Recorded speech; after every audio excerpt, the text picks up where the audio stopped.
Welcome back to my channel. My name is Bella and I have this channel about dogs and dog things.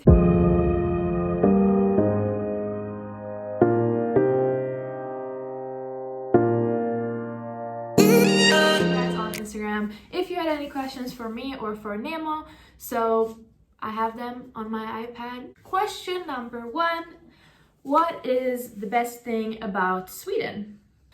I think there's a lot of good things about Sweden. When I was younger, I really didn't like Sweden. I did everything to kind of move away and not be there anymore. I love to travel abroad. Really good things I think are that it's free healthcare and school's free and all this stuff. Like the opportunities that we have in Sweden that you can really do everything.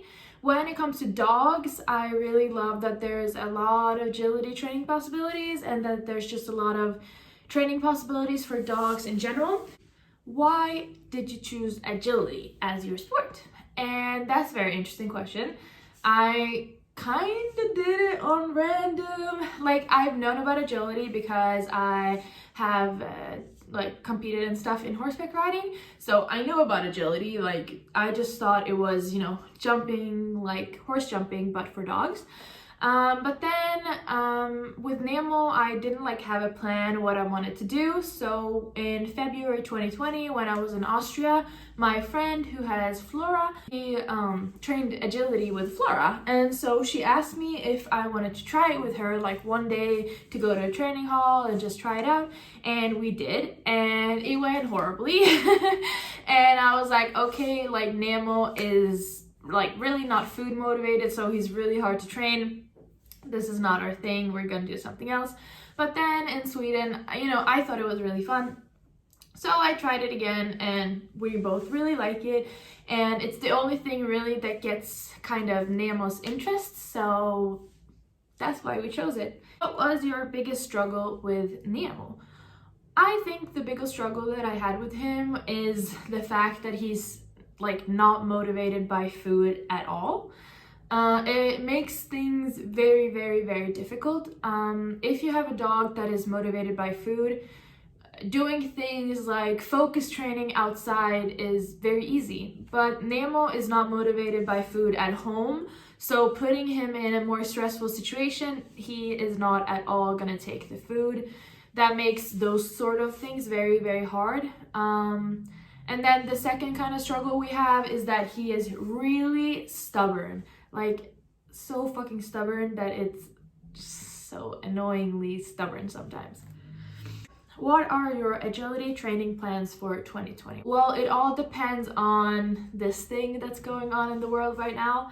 I can't say the name because then my video will be taken down, but we'll see what happens. I had the goal of competing what is in Sweden called blueberry competitions. It's basically an unofficial agility competition, just very, very easy courses to prepare you for competing. It's like a training competition basically. And then in 2022 to try and compete start class 1, which is the beginners level entry class in official competitions. So that's our plan. Do you want to have a second dog? And the answer is hell yeah. If I could decide, I would get a second dog right now. I have a huge puppy fever, and I know that Nemo would benefit so much of having another dog in the house. I only see positive things about having a second dog, except for, the cost is greater with everything. But yeah, for sure, I want a second dog. How do you manage studying and owning a dog? Well, if you didn't know, I study medicine, so I'm in the second year of medical school.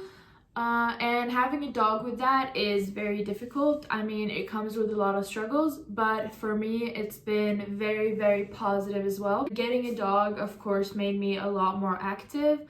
I take Nemo for 3 walks a day, and it really works well. First one, and when I wake up in the morning, second one in the afternoon, and third one before we go to bed. Usually in between there, I have 1 or 2 play/training sessions. Usually when he eats, I try to fit that in. Nemo isn't really a dog that, or that like needs to work, but he really enjoys to work. So I've trained him really good in when I'm doing something, like for instance now I'm filming, he's not gonna like bite my toes and hands and pull my hair. He's like sleeping here just behind me, like not a care in the world. So I put a lot of training into being passive, and I think that helped a lot. If I had a dog that's like 100% all the time, constantly screaming and like being uncontrollable, it would be way harder. But most of the time, if I study a lot, Nemo just sleeps in between our walks. We have a little play, we have a little training, and he's quite fine with that, which is really nice. Granted, our walks are usually 30 to 45 minutes per walk, so it's a lot of time outside.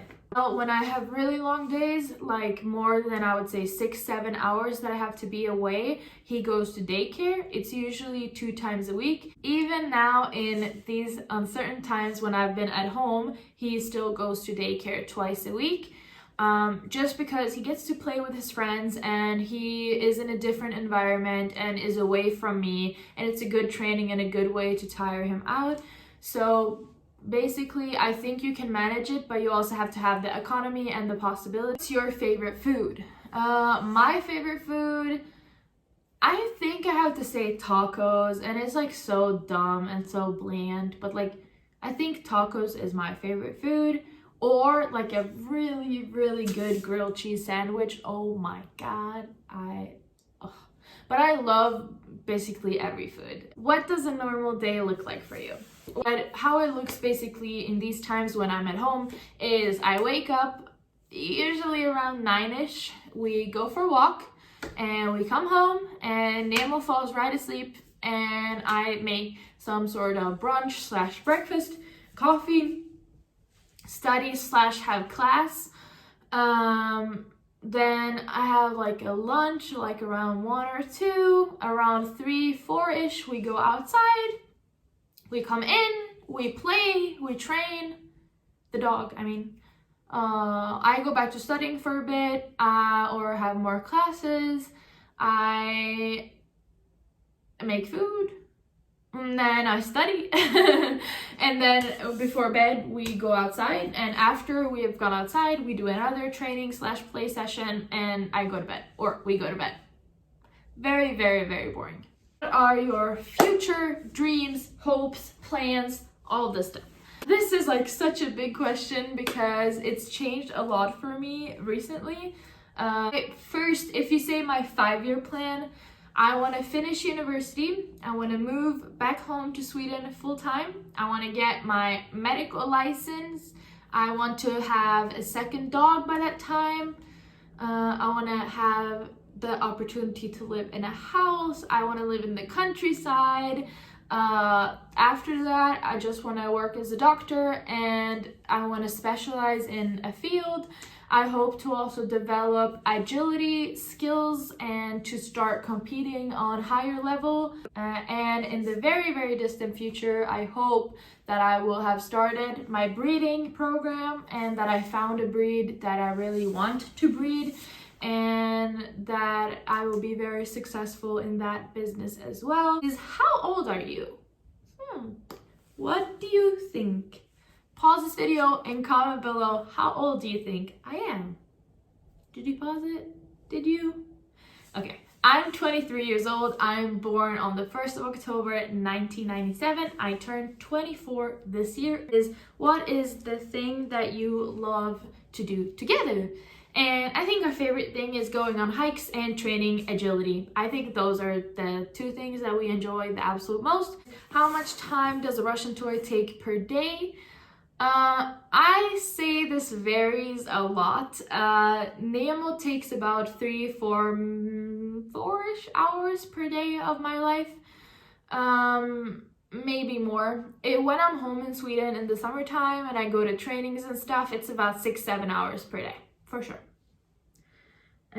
How old was Nemo when you started training agility? And Nemo was exactly 1 year and 1 month when we tried it for the first time. And we started training that summer, so he was about 18 months when we started like training agility. but we tried it at like 1 year.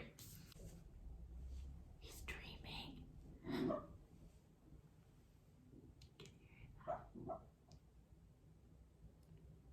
Does Nemo bark a lot? If yes, did you try and stop him, and how? Mine is a barker.